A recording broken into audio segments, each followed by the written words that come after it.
Uwais Al-Qarni, seorang anak yang taat pada ibunya.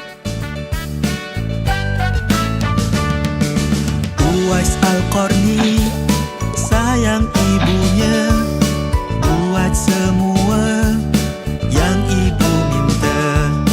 Ibunya ingin tunaikan haji, ke pasar Uwais pergi, anak lembu dibeli.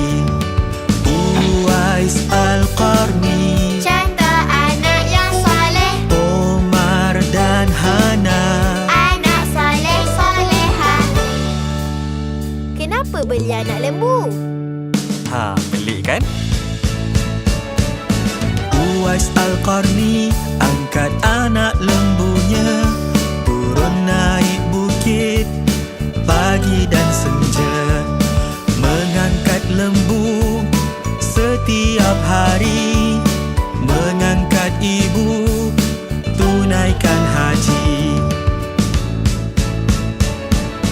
Terima kasih Mama melahirkan.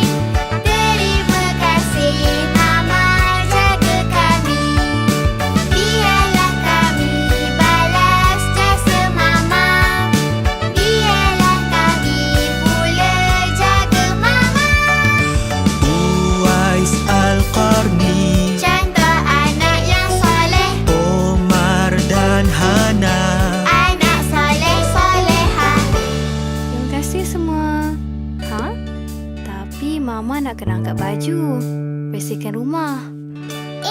Mama rehatlah. Biar Oma Hana tolong Mama. Baiknya anak Mama. Jangan risaulah, nanti saya tengokkan anak-anak kita. Omar dan Hana sayangkan Mama, jom sama-sama kita tolong Mama. Mama ingin angkat jemuran. Oma Hana pun angkat pakaian. Uwais Al-Qarni, Contoh anak yang soleh. Omar dan Hana. Anak soleh-solehah. Jom buat makanan untuk Mama nak.